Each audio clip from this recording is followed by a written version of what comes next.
menggali kekuatan untuk masuk ke kota Madinah, untuk menyerang balik kota Madinah pada waktu itu. Dan Rasulullah menempatkan 50 orang di Jabal Rumah. Pada naik itu adalah Bukit Ar-Rumah. Yang nama lainnya adalah Bukit Ainain. Baik, silakan.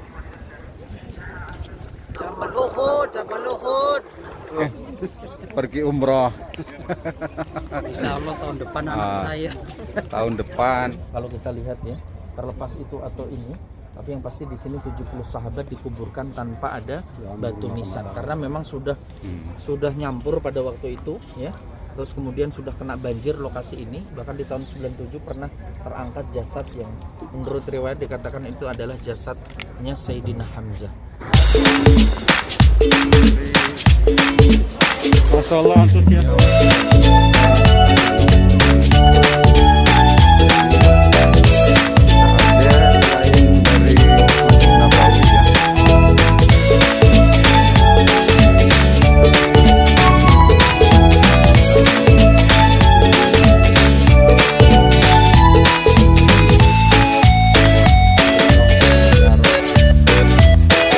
Assalamualaikum warahmatullahi wabarakatuh. Welcome back to my channel Karya Survivor. Kali ini kita berada di Jabal Uhud.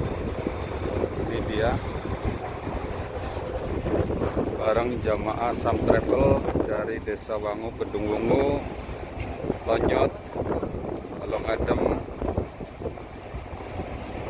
Gempol dan Sokatan ya, khususnya Kecamatan Anjatan. Aduh, tutup blok.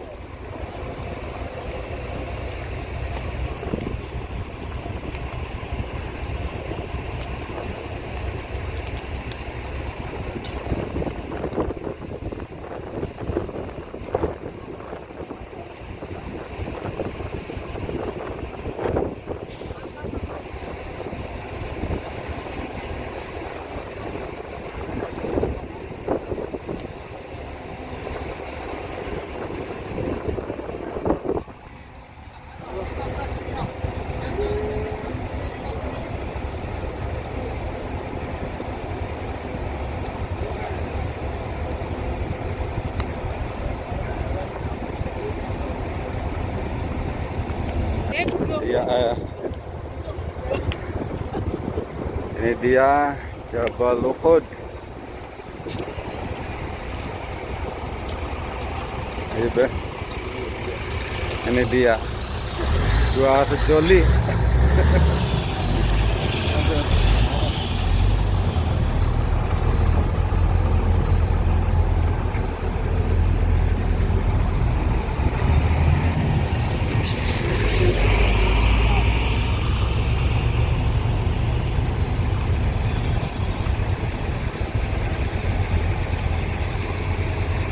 Ini dia, saya baru pertama kali ke Jabal Uhud ya. Masya Allah, tabarakallah. Bareng Sam Travel, jamaah dari Desa Wangu, Kedungwungu, Kecamatan Anjatan, Kabupaten Indramayu. Akhirnya datang juga ke Jabal Uhud. Ini adalah masih hari kedua setelah karantina ya.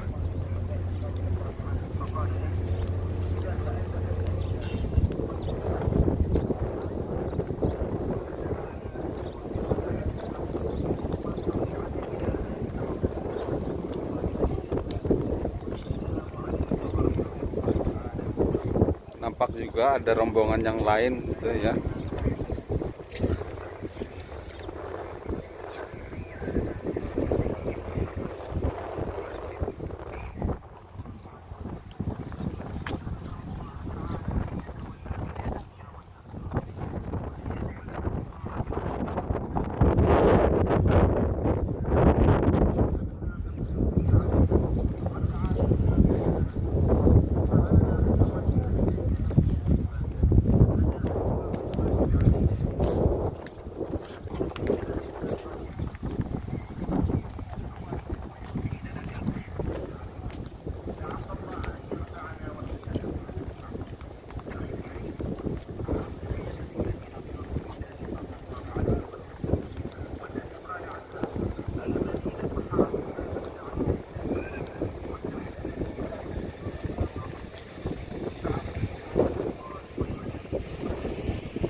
riwayat Aisyah kalau ditanya salah satu kisah yang diingat oleh Rasulullah, yang kisah yang mengharukan membuat beliau sampai nangis adalah kisah ketika perang Uhud, di mana orang-orang terdekat sahabat yang beliau sangat cintai bahkan keluarga dekat Rasulullah SAW dan nyawa mengorbankan semua yang jiwa mereka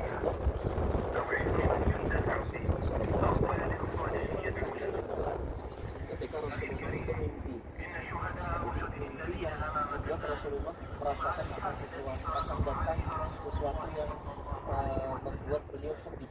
Di dalam mimpi beliau melihat ada beberapa ekor lembu itu satu disembelih.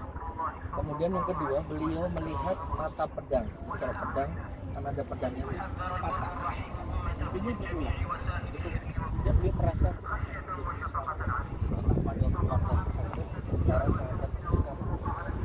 Kemudian Rasulullah SAW di waktu yang sama orang-orang Quraisy yang tahun sebelumnya kalah di perang Badar di atas perjuangan daripada tokoh Quraisy namanya Abu Sufyan itu kemudian menggali kekuatan untuk masuk ke kota Madinah untuk menyerang balik kota Madinah pada waktu itu. Sudah dengar berita itu, kemudian Rasulullah mengumpulkan para sahabat mengatakan kepada mereka tentang mimpi Rasulullah tadi. Kemudian menyuruh para sahabat sudah, kalau kemudian orang Quraisy masuk ke kota Madinah, sudah kita bertahan aja di rumah dan kita serang mereka dari balik pintu atau jendela rumah kita. Ya, tapi Bapak Ibu, sahabat ini beberapa yang tidak ikut perang Badar di tahun sebelumnya itu nggak nyaman dengan ajakan Rasulullah. Ya kenapa kita nggak keluar? Di tahun kemarin kita menang, kenapa tahun ini kita nggak keluar? Ya kan? Maka kemudian melihat para sahabat banyak yang nggak setuju dengan pendapat Rasulullah masuk ke rumah kepada beliau dan kemudian menemui sahabat gantian karena melihat perubahan instruksi dan Rasulullah ambil baju perang, sahabat malah lain. Sahabat berkata, ya udah Rasulullah, kita masuk lagi ke rumah, kita bertahan di rumah kita sesuai petunjuk engkau wahai Rasulullah. Rasulullah perangkat seorang nabi yang sudah pakai baju perang, pakai bawa pedang, kemudian tidak melakukan peperangan dan masuk ke rumah, jadi harus perang. Maka yang terjadi semua sahabat akhirnya pada pulang peralatan perang dan menjemput pasukan Quraisy yang sudah masuk ke rumah Madinah. Bapak Ibu, posisinya tempat jalan masuknya orang-orang kafir kemudian rumah disisakan. Ini adalah tempat di mana jalan masuknya musuh-musuh Islam dari Mekah. Ayo, terus kemudian di sana itu ada ledakan itu agak tinggi. Nah di situ tentara kaum muslimin di situ juga, di sini juga, ya. Nah dan kemudian Rasulullah menempatkan 50 orang di Jabal pada naik itu adalah Bukit Ar-Rumah. Yang nama lainnya adalah Bukit Ainain, ya. Bukit Ar-Rumah di situlah kemudian Rasulullah menempatkan 50 tentara kaum muslimin untuk standby di situ, pasukan pemanah, ya. Rumah itu namanya pasukan pemanah karena Bapak Ibu kalau kita naik ke atas maka area terjadinya perang itu nampak jelas terlihat semuanya dari atas. Kata Rasulullah, kalian bertahan di sana, tidak boleh turun walaupun kalian lihat kami menang, ya. Maka Bapak Ibu strategi yang dibangun Rasulullah adalah menempatkan Jabal Uhud di belakang sebelah kanan dan sebelah kiri. Area terjadinya perang di sini, ya, ditandai dengan batu fondasi atau panggung itu, panggung batu dak itu pasukan kaum muslimin di situ. Bapak Ibu, pasukan dipecah, ada sayap kanan, ada sayap kiri, ada pasukan berkuda, ada pasukan pemanah, semuanya dibuat oleh Rasulullah langsung atas petunjuk Allah SWT. Dan benar, strategi yang dibangun Rasulullah mampu mengalahkan pasukan Quraisy yang berjumlah 2.000 pasukan dengan peralatan yang jauh lebih lengkap, dengan senjata yang jauh lebih banyak, tapi dikalahkan oleh kaum muslimin yang sepertiganya, bahkan kurang. Karena ternyata 1.000 orang yang bersama Rasulullah itu tunggal 300 orang itu malah mundur aja di perang. Kenapa Bapak Ibu? Karena ada bibit kemunafikan. Mereka sebenarnya nggak mau, ya kan? Itu adalah pengikutnya Abdullah bin Ubay bin Salul. Di zaman Rasulullah aja ada Bapak Ibu, ya, orang-orang nampak Islam, sholat bersama kaum muslimin, bahkan kelihatan khusyuk, tapi nggak suka dengan syariat Islam. Jadi kalau hari ini di negara kita, tetangga kita, orang terdekat kita ada yang modern, ya wajar saja, nggak usah digubris, ya. Kita lagi masih di belakang, pulang wajib ke masjid. Kita lagi sedekah, mentang-mentang duitnya banyak, pulang umroh sedekah terus. Ya itulah, nggak suka sama syariat Islam, nggak usah terus kita fokus saja ibadah kita, amal ibadah kita kepada Allah Subhanahu wa taala. Karena di zaman Rasulullah aja ada. Rasulullah di depan mata, Al-Qur'an langsung didengarkan langsung kepada Rasulullah dari Rasulullah. Ya tapi tetap aja mereka tidak suka dengan syariat Allah. Tapi tetap mereka hidup mereka sholatnya bareng dengan Rasulullah. Dan tidak diusir. Orang Yahudi juga tadinya nggak diusir karena bikin masalah baru diusir keluar dari kota Madinah Al-Munawwarah. Bapak Ibu yang dirahmati Allah Subhanahu wa taala. Pada saat perang pertama 700 pasukan kaum muslimin, Masya Allah, ya, sampai membuat kalang kabut tentara kafir Quraisy. Nah, mereka bersembunyi di belakang pohon. Ada yang lari mundur, udah kalah.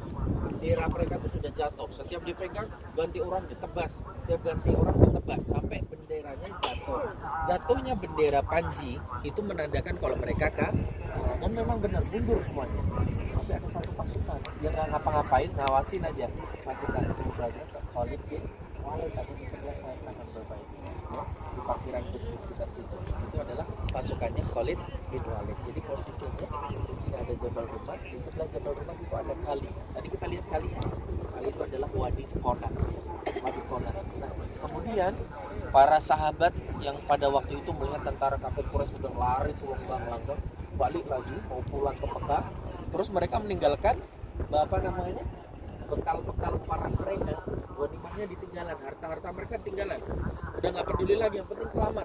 Karena kaum muslimin benar-benar pada waktu itu luar biasa. Sampai seorang paman Hamzah beliau terbunuh, di tangan beliau satu orang paman Hamzah mampu membusuk 33 pasukan Quraisy di tangan satu orang. Jadi pada waktu itu memang korbannya paling banyak dari kafir Quraisy pada waktu itu, Bapak Ibu. Tapi apa yang terjadi? Sebagian kaum muslimin, ya, mayoritas sudah mulai pada sibuk untuk beres-beres, ya, ngambil kumpulin ghanimah, ya kan, senjatanya juga ditaruh, udah mau beres lah begitu. Nah, sahabat yang diperintahkan Rasulullah tadi, apa perintahnya Rasulullah? Tidak boleh tuh turun. 43 sahabat beristihad, udah beres nih, udah kita turun biar cepat selesai perangnya. Mereka lupa perintah Rasulullah untuk bertahan di Jabal Rumah. Turun berapa orang? 43 orang. Tinggal berapa? 50, yang turun 43 tinggal tuh 7. Nah, Bapak Ibu, pada saat turun sahabat sudah pada sibuk, pedangnya ditaruh, bajunya udah dicopot, baju perangnya. Khalid bin Walid masih standby. Lupa ini kaum muslimin, ada pasukan Khalid bin Walid melihat tinggal 7 orang nih. Akhirnya Khalid bin Walid langsung bersama pasukannya sekurang lebih 100 orang naik ke Jabal Rumah, membunuh 7 sahabat. Bapak Ibu, nggak ada yang tahu orang pada sibuk, ya, beres-beres sudah membunuh 7 orang Khalid bin Walid. Di Jabal Rumah kan sebelahnya ada kali, antara Jabal Rumah ada jalan setapak, masuklah di situ. Sampai kemudian posisinya pas di area di masjid itu, dan di masjid dan di kuburan di sinilah, ya, ini adalah kuburan Sayyidina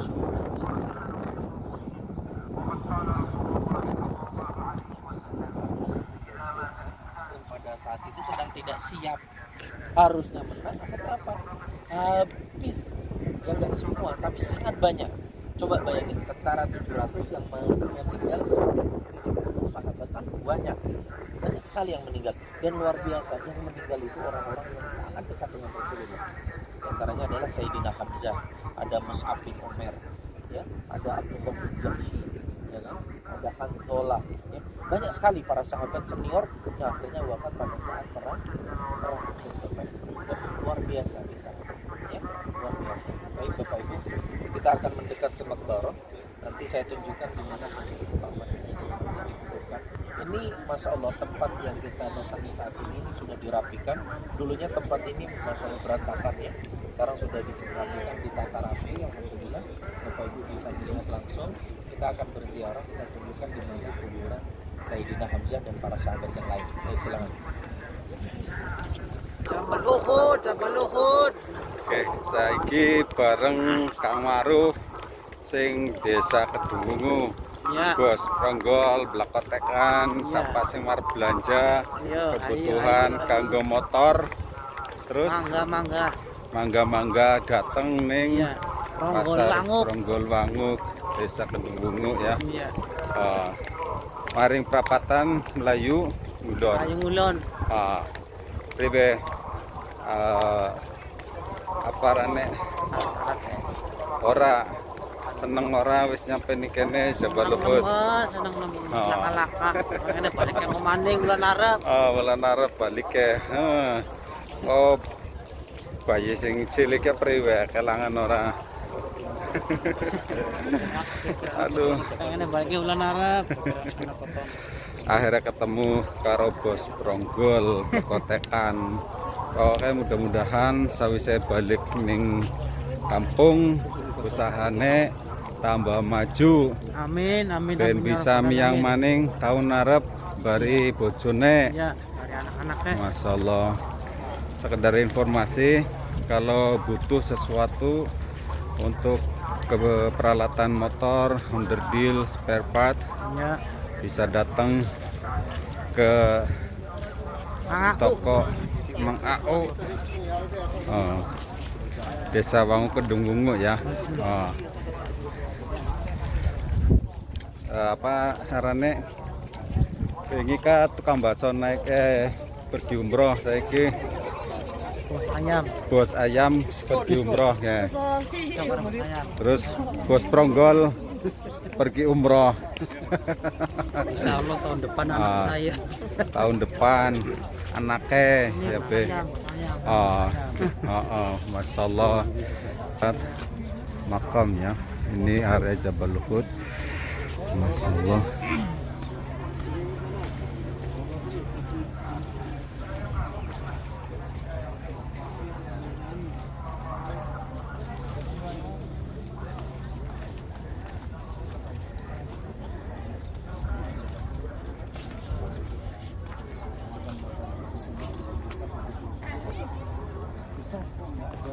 Nggak ada penandanya, nggak ada Bapak Ibu. Karena tempat ini sudah berbanjir berkali-kali. Terakhir banjir pada tahun 1997. Makam Sayyidina Hamzah itu yang dibanjir. أول حمزة Abdullah bin Jamshid. ثاني مصعب بن عمير عبد الله بن جعفر Nah, هنا 70 شهيد. nah Bapak Ibu, tempat di sini kalau kita lihat ya, terlepas itu atau ini, tapi yang pasti di sini 70 sahabat dikuburkan tanpa ada batu nisan karena memang sudah nyampur pada waktu itu ya. Terus kemudian sudah kena banjir lokasi ini, bahkan di tahun 97 pernah terangkat jasad yang menurut riwayat dikatakan itu adalah jasadnya Sayyidina Hamzah. Bisa di Google, ditulis saja banjir tahun 90 di area Uhud, maka akan nampak foto ya, foto di mana jasad Sayyidina Hamzah itu masih utuh, bahkan darah segarnya aja masih ada. Ya Bapak Ibu, dan sekali lagi di tempat inilah ya kita diperlihatkan langsung bagaimana ternyata kecintaan Rasulullah terhadap para sahabat yang meninggal pada saat perang Uhud itu tidak ada hiasan nggak kuburannya? Nggak ada. Ada keramiknya nggak? Nggak ada. Padahal mereka ahli surga nggak? Ada juga. Nah inilah kenapa Bapak Nggak ada Ibu, patok, karena memang nggak ada wasiat apa. Rasulullah ya dalam ketika ada orang meninggal maka tidak boleh dihias kuburannya, nggak boleh. Karena apa Bapak Ibu? Orang-orang Quraisy jahiliyah di zaman dulu itu senang banget hias kuburan. Ya kenapa? Pada mereka menyembah berhala, ya bikin berhala, datang ke kuburan menyembah-nyembah karena mereka tadi ya awalnya mungkin nggak menyembah, dibikin kenang-kenangan, kuburannya dibagusin. Maka itu tidak boleh menjadikan kuburan sebagai tempat ibadah, tempat sholat. Ya, semua tempat boleh sholat kecuali dua tempat. Yang pertama adalah makbarah, yang kedua adalah kamar mandi, nggak boleh sholat. Bahkan di kandang ternak aja boleh sholat. Yang nggak boleh sholat justru di kuburan Bapak Ibu. Ini wasiat ya. Kita lihat langsung di depan mata kita. Bapak Ibu pulang ke Indonesia wasiat ke anaknya. Pak, anakku ya, aku sudah ke Medina, udah lihat kuburan sudah sahabat Rasulullah yang di perang Uhud ya, nggak ada yang dihias. Padahal mereka meninggalnya sebelum Rasulullah kan. Kalau kemudian Rasulullah mencontohkan dihias, pasti udah dihias, dijaga sampai sekarang. Nyatanya tidak Bapak Ibu. Makanya nanti berwasiat ke keluarganya, ke ahli warisnya. Kalau aku mati nak, udah nggak usah dihias, yang penting didoakan. Kasih batu aja udah cukup, nggak usah kasih marmer. Apalagi dibelikan kijing, nggak usah. Apalagi di keramik nggak boleh ya. Karena itu menyalahi contoh Rasulullah Shallallahu Alaihi Wasallam. Jadi cukup yang paling penting diziarahi, Didoakan. Ngapain dibagus-bagusin? Nggak pernah didoakan, nggak pernah diziarahi. Baik, begitu ya Bapak Ibu ya. Baik, adabnya kalau kita berziarah ya mendoakan, ya bukan berdoa, bukan bertabaruk, bukan minta-minta. Karena sesuai dengan sunnah Rasulullah, kalau ziarah Rasulullah itu mendoakan yang diziarahi. Baik ya. Baik, assalamualaikum. Ikuti beliau. Assalamualaikum. يا حمزة يا عم رسول الله يا عم رسول الله يا عم حبيب الله يا عم حبيب الله يا عم المصطفى يا عم المصطفى يا أسد الله يا أسد الله يا أسد رسوله السلام عليكم السلام عليكم يا شهداء يا شهداء يا سعداء يا سعداء يا أهل الصدق والعدل والوفاء السلام عليكم أهل الديار من المؤمنين والمسلمين أنتم السابقون وإنا إن شاء الله بكم لاحقون نسأل الله لنا ولكم الأجر والعافية اللهم لا تحرمنا أجرهم ولا تفتنا بعدهم